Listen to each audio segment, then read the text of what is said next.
Hey, everybody. Welcome to the podcast. Author, strategist, coach extraordinaire, Chris Jorgensen. Chris, thank you so much for being here today. Absolutely, Tony. Thanks for having me. Really excited. Me too. Me too. One of the questions that I love to start, you've done so many things in your life. We'll get into some of your backstory a little bit. But one of the questions that I love to start with is from a macro perspective. And that is, how would you describe the calling that God has placed on your work? Going deep to start. I like to come out swinging, as they say. Yeah. Yeah, Tony, I think my calling, I think, is really to help people lean more into what God has for them. Whether that's organizations being more effective so that they can carry out God's will for them more effectively, or whether that's my sons trying to be, little young men that follow Jesus, right? And trying to help them see kind of what He has for them is greater than what this world has for them. Or if it's leaders who are struggling, maybe tired, overwhelmed, it's helping them see that God's there and that there's a better way for them to kind of be released from the rigor of today and to focus more on kind of what they've been called to do as Christ following leaders. So that's how I would describe it. It's not as dialed in as maybe I would like it to be, but that's what I would say. Great question. Thanks. Certainly, so much of our calling is played out of events from our own life. You've got a pretty incredible story that led you to this place where now you own your own business and you're an entrepreneur as well as an author. How did you end up forming Convergent? Yeah, Tony, great question. So my background is faith-based nonprofit organizations. I am a accountant, kind of recovering accountant, if you will. Started my career on the accounting side of faith-based nonprofits, and then had the blessing to serve at One Child, which is a tremendous international child development organization in Colorado Springs, alongside one of my great mentors and friends to this day. His name's Mark, and Mark was 5 to 7 years from retirement, and he came to me one day and basically said, "Chris, I want to end well. I want my last 5 to 7 years here to be transformational for this organization." And so I saw him sort of humble himself. He had been there for almost 10 years, and he hired an executive leadership coach like yourself to come in, which really kind of showed the importance of humility and how Mark sort of approached that process with just such openness and such willingness to listen and hear. And then we did a strategic planning exercise, 3 days intensive. It was probably some of the most intense time I experienced to that point, but it was a tremendous pivot point for the organization. Revenue changed, culture changed, employee engagement transformed, our ability to relate to our people overseas completely transformed. And I was really the one that was lucky enough to champion the implementation of that strategic plan and saw firsthand what can happen when you unleash the power of employee engagement and strategic focus in an organization. And so that was in 2016. And from there, I got a master's degree in strategic planning, and then really started thinking through how can I, with my unique giftings and skills and abilities that God's blessed me with, help other nonprofit organizations do the same thing and experience that same sort of catalytic effect that when you have employee engagement and humble leadership coming together with strategic focus, what can happen. And so that's really what birthed Convergent Strategy, which is my organization where I try to help faith-based nonprofit organizations really maximize their mission impact and realize those same things that we were able to experience. I think that there's a lot of leaders who are listening who are, by all accounts, wildly successful, right? They're not hurting, right? That things are going pretty well. They may not be maximized, but they're not. They don't do a strategic plan with outside help, and I often get the impression that they're wondering, why do I need an outside voice in my life to tell me how to run my organization? Because if they're anything like me, they can be a little stubborn and a little bullish. Yep. Which is true for me for sure. How do you respond to the leader who says, "Nah, I got this without any help"?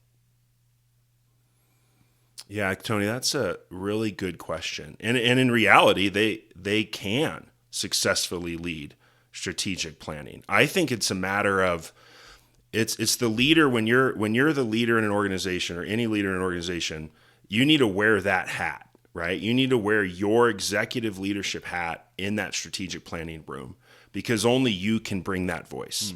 And you shouldn't have to worry about the strategic planning process, or getting all the voices heard, or making sure that we're covering all the bases that we need to cover. You're there to bring your voice, and that person that's outside is responsible for everything else. So it's not a lack of capability or lack of ability or lack of desire. It's that nobody else can bring that voice, and we need that voice fully in the room. And we don't need it conflicted with trying to lead the strategic planning process well. And so that's how I would respond to that. I think, I would not want to lead strategic planning in an organization I worked for. At least the creation of the plan part. Yeah, because you did the implementation part, right? You didn't. It was a long-term relationship in the sense of like that person was there to help, but ultimately the day-to-day operations fell on your shoulders. Right. Yeah. So we had our external consultant. He's a pastor at a local church, and did a tremendous job. Right. Like there was some team health things happening, and he was able to cut right to the chase. There were no sacred cows for him. He was kind of unencumbered by the knowledge that we had, and was able to ask those questions that helped surface some of those things that just needed to get on the table. And then, so from there, once we created the plan, then when it becomes that transfer of ownership is really important, right? When you go from here's the plan, we created the plan. Now, how do we own this and make it our own and implement it so that it becomes ingrained in the day-to-day work of the organization? That's when it needs to shift from outside to inside, I would say. Now, throughout your work, both as a COO and now as this strategy expert, you get to see a lot of organizations shift, as you said, pivot. I would always curious about what are the things that you learn about leading change, because from all accounts, change is just one of those monster words in organizations, and especially when you've family-run organizations that it comes with like real feelings attached to them. It's not just some business is always personal, and when it's personal, it's always got some business in it, right? Like, how would you suggest leaning into leading change for the leaders out there who are listening? Yeah, I think, there's so much in change leadership that matters. A few of the highlights for me would be over communicate. If we think we've communicated enough, we probably haven't. And so we communicate for a few reasons. One, so people can understand what to expect. So they can know how it's going to impact them, right? People are fearful of change because they're scared of how it's going to impact them negatively. But if we can communicate in a way that helps them understand the change is going to positively impact them, then you're alleviating kind of that need for a sense of security. So I think communication is key, not just at the start or on the back end to train, but kind of throughout, right? Communicating the why, and communicating how it's going to impact people and why it's important for us to maximize our mission impact to make this change, those types of things. I think the other unexpected learning for me in change leadership is there's this concept that we call resistance to change, right? There's these people out there that in our organizations that might appear to question or challenge things related to change. But I think sometimes what would it look like if we took those people? Because if they're passionate enough to voice their opinion about a change, what would it look like if we made them and helped them become champions for the change? And we didn't view it as resistance, but we viewed it as passion. And we turned that resistance into positive momentum for the change. And we got those people who appear to resist change because they're likely some of the most passionate people that care about the organization the most. And how can we get them on board quicker and help them become champions of change and stop viewing questions or people that appear to challenge change as not resistance, but as trying to help the change? And so those would be some of the things that come to mind beyond sort of the basic things like training, making sure that what you're changing is important to change, all those types of things. So, as I've gotten to know you a little bit, one of the things I appreciate is your love for your family. I love to steal really good family ideas, parenting ideas. And so I'm curious, how do you use strategic planning in your family unit, or do you? Yeah, that's a good question. I would say it's a little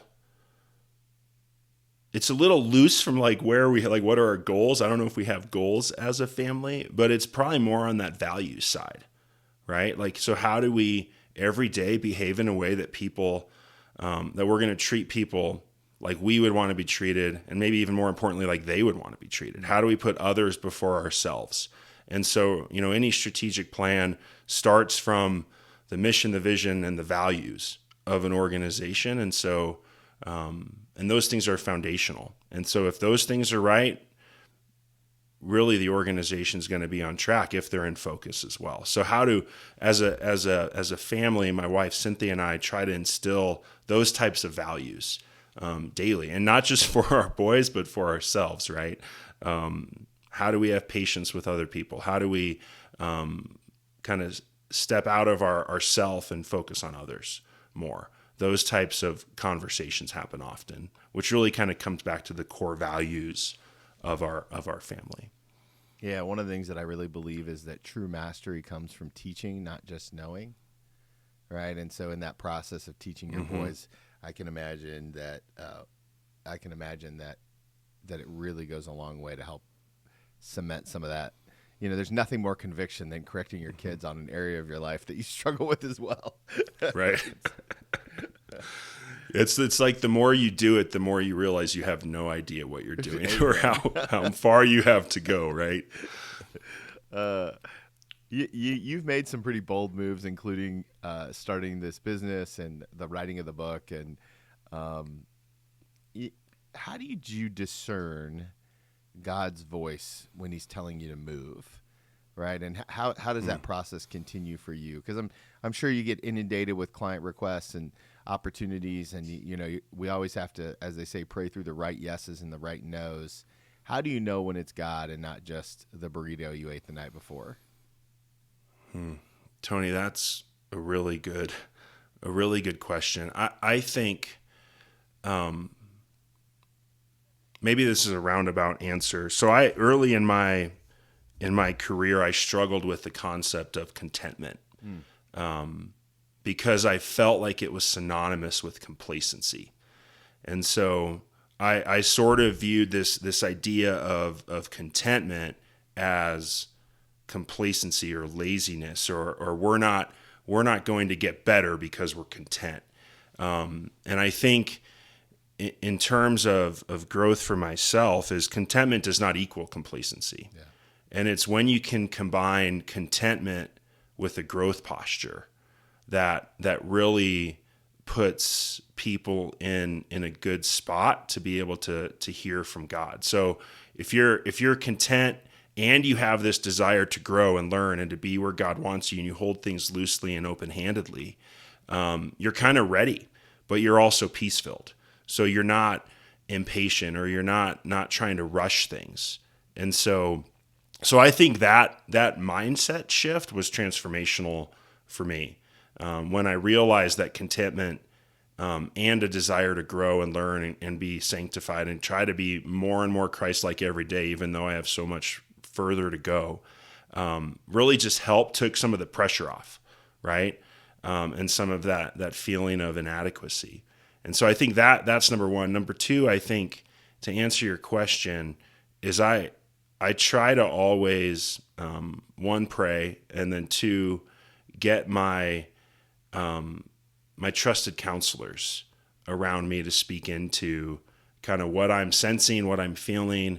Rarely have I made a significant decision in my life without talking to obviously my wife, Cynthia, but then also 3 or 4 really trusted mentors that have been around me for so long, where they're not, they're kind of separated from my day to day, and they can really give wisdom. And several times they've helped me realize that I need more time to discern or need to look at things differently.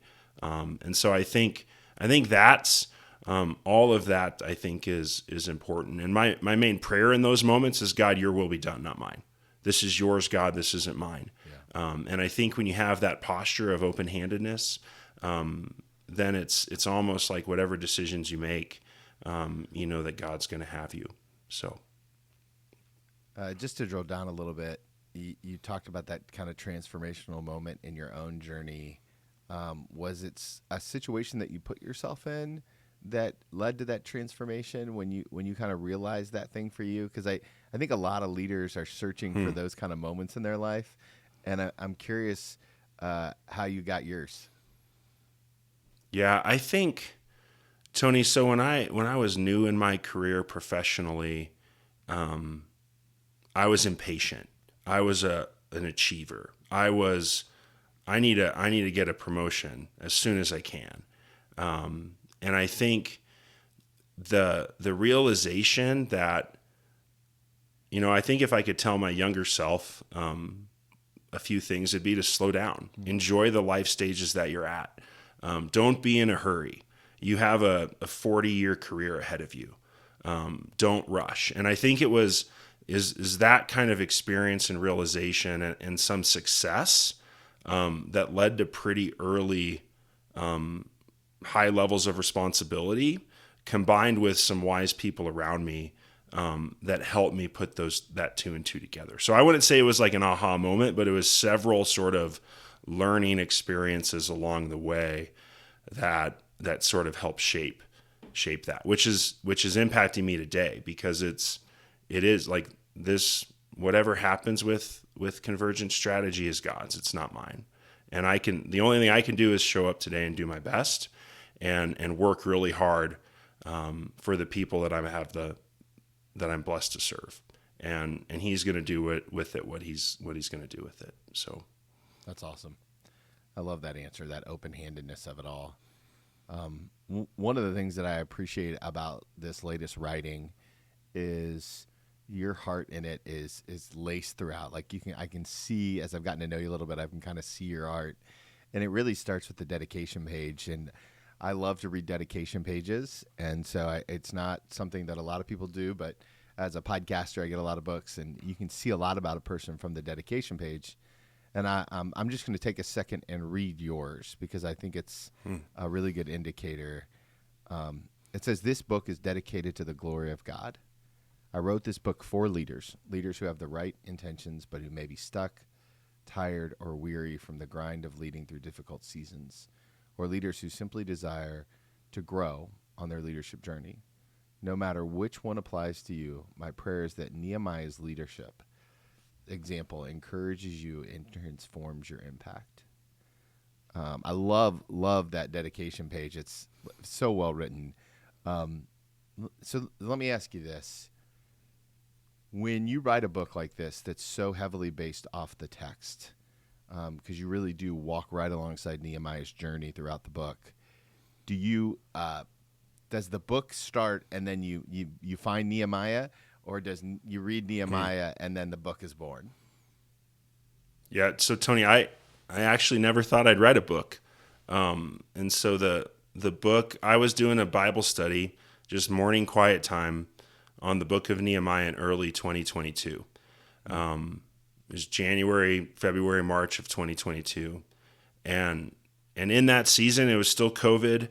A lot of organizations were facing tremendous change and challenges. It was, COVID shutdowns and then reopenings and then adjustments and then, the great resignation and inflation and workforce challenges that were really just putting a lot of stress and pressure on leaders. And it was tangible and it was real. And I think that we're probably still working at a pace that we didn't work at pre the pandemic. And so as I was going through that Bible study, kind of with where my mind is with leadership and strategic planning, and that's kind of my passion, it just sort of hit me one morning, wow, Nehemiah's leadership example could be tremendously impactful for leaders today. And so that's what started the thought process of, what did Nehemiah do? How did he lead? What attributes did he show? What behaviors did he do daily that helped him succeed to really lead the nation of Israel to do something that they weren't able to do for several hundred years? And so that in this case, right, it came organically, and it came from just this sincere place and desire to try to help leaders and encourage leaders who were feeling that pressure, who were overwhelmed, who may still be, right? And how can they then try to get back on track? And I think a lot of that was a personal journey for me too, because I was one of those leaders.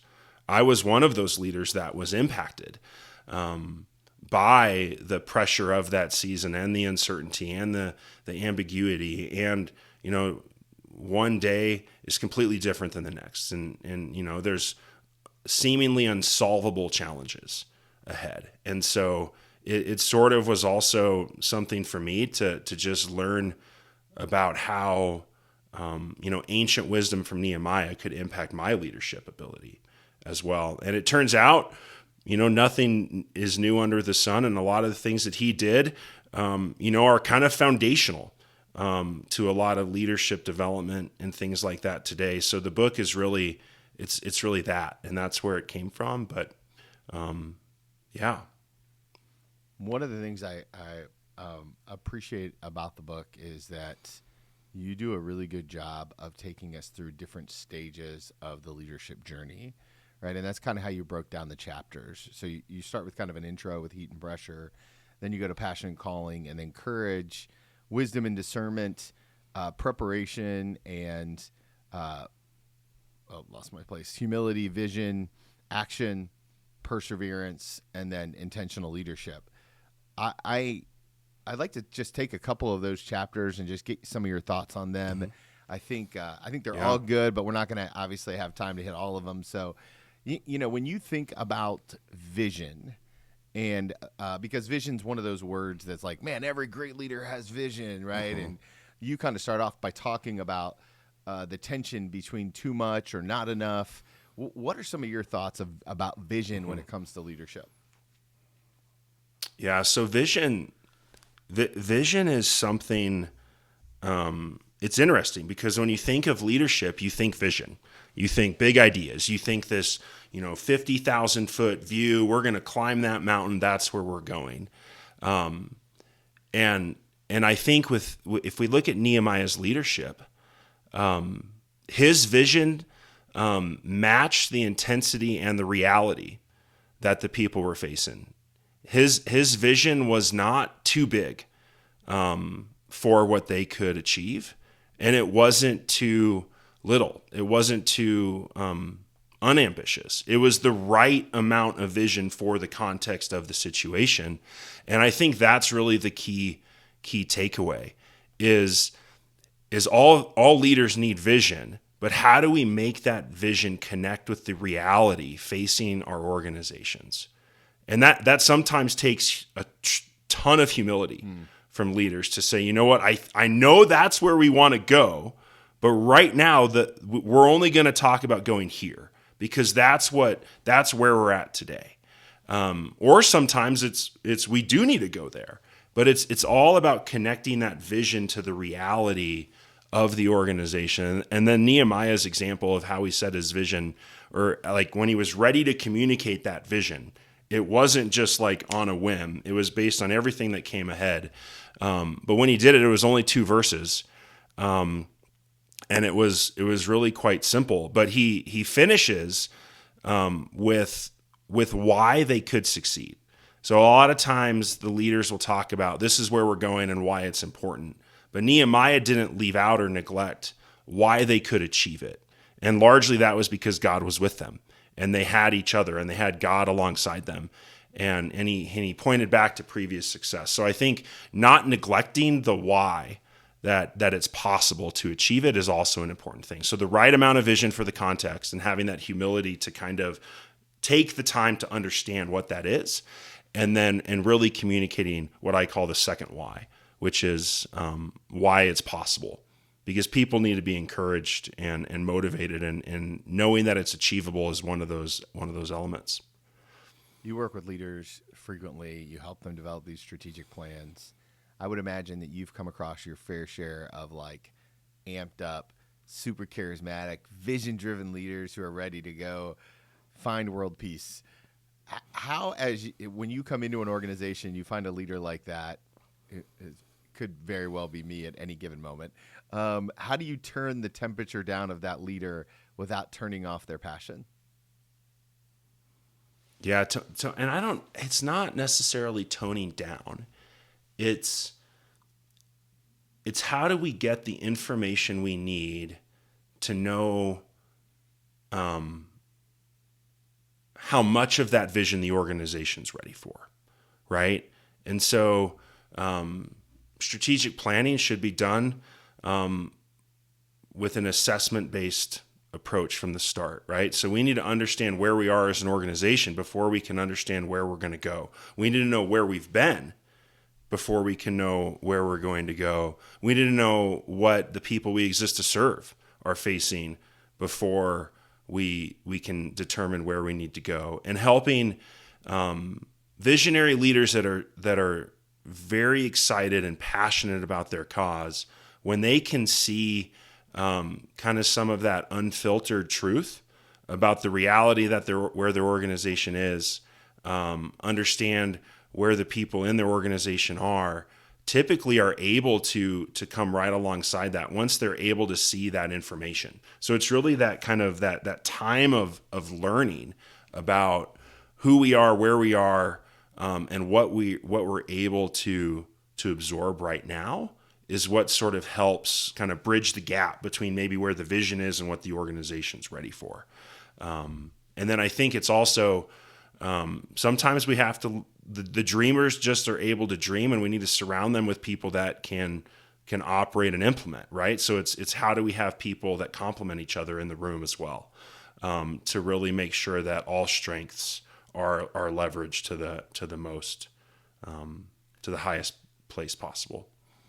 In chapter 8 of the book, you talk about action, and you're in Nehemiah 3 and 4, where they begin to take action and actually repair the wall. If you're familiar with Nehemiah's story, if you're not, you should pick up a copy of the book and read Nehemiah along with it. One of the things that you talk about in here is selfless action, right? And the key to selfless action. I wonder if you can kind of give us a deeper dive into what selfless action looks like. Yeah, so everything that kind of Nehemiah did before chapter 3 was building the foundation for success towards the effort to rebuild the wall. And so his passion and calling, his courage, his humility, his ability to seek God constantly, daily, for wisdom and discernment, his ability to rest and renew and prepare well and see barriers that could stand in their way, the vision he cast. All of those things were sort of the foundation from which the action that took place in Nehemiah's chapter 3 and 4 were kind of sitting upon, right? And so in his example, the ability for this group of people who didn't really, they were living in turmoil, but they came together and they selflessly did their own part, right? And Nehemiah, and I believe it's Nehemiah's foundation of leadership. It wasn't crumbling, it was intact. He stewarded it well. He ensured that it was constantly being kept up. And that effort and intentionality really compelled everybody except for a few noble people, to participate in rebuilding the wall, which I call selfless action. And I just imagine the power that could happen if everybody in our organizations were able to come alongside change efforts or a strategic plan with that same type of posture. But I firmly believe it's the foundational leadership elements that made that possible, that compelled the people to contribute to the effort. And so that's what I would describe selfless action as, is this willingness of people to say, it's not about me, it's about us. It's not about my wants, needs, and desires. It's about our goals as an organization. There's something, ours matters more than mine type of thing. In that posture. And I believe that starts with our leadership. And it's one of those things that it's a catalytic lever, right? If we do that well, other people will want to give their best as well. So I hope that answers that, Tony. Yeah, that's so good. So good. Okay, so one of the things that I love to get people's thoughts on is what does success look like for you? So let's say that 1 year from now, you're back on the podcast, which would be great. Love to have you back on. And we're popping some root beer for all the celebrations of what God has done in your life and through the Nehemiah Blueprint over the next year. What are we toasting to?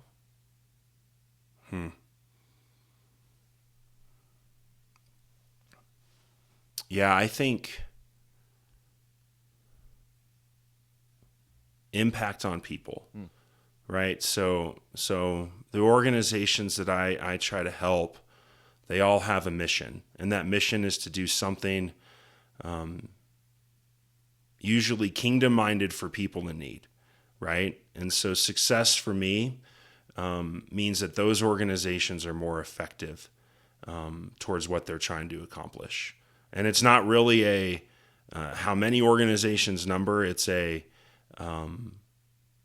depth and breadth of impact of those organizations. Are those organizations able to be more impactful, and are their leaders able to break free of kind of that pressure and the pace of work? Are they able to step back and really be the leaders that God desires them to be? Which is really the point of the book, is how can leaders do that well? And if I can point to a few examples of people that were tangibly impacted in that way, I think that's success, right? And if I'm able to do that, and if I can say, you know what, I honored God with what I did, and I sought Him daily, then I think there's some root beers for that, I would say. So love it. Okay, I have one more question to ask you, but before I do, I know that the podcast family is going to want to connect with you all over the interwebs. Where is the best place to learn all things Chris? Yeah, so convergentstrategy.com is my website. It has everything you need to know about strategic planning and organization assessment services that I provide. If you go there, you'll also be able to take the Nehemiah Blueprint leadership assessment. It's a complimentary free leadership assessment that complements the book. It takes 5 to 7 minutes, and it gives you sort of the ability to tailor your own leadership journey as you walk through the book. And then you can also find out more about me, and then connect with me right there with some calendar links. Other than that, Facebook and LinkedIn are the social platforms I'm a part of, so follow me there. And I would love to begin a conversation. Okay, the last question I love to ask people, it's an advice question. I invite you to go back in time and give yourself one piece of advice, except I get to name the season of life that you're in. And so I want to take you back to the day before you sit in that 3-day super intense strategic planning session, right? The day before that's all going to happen, and your life is going to be radically shifted in the way that you think about strategic planning. If you could sit down with that younger version of yourself, hold his hands and look him in the eye, what's the one piece of advice you're going to tell him about the journey he's about to go on?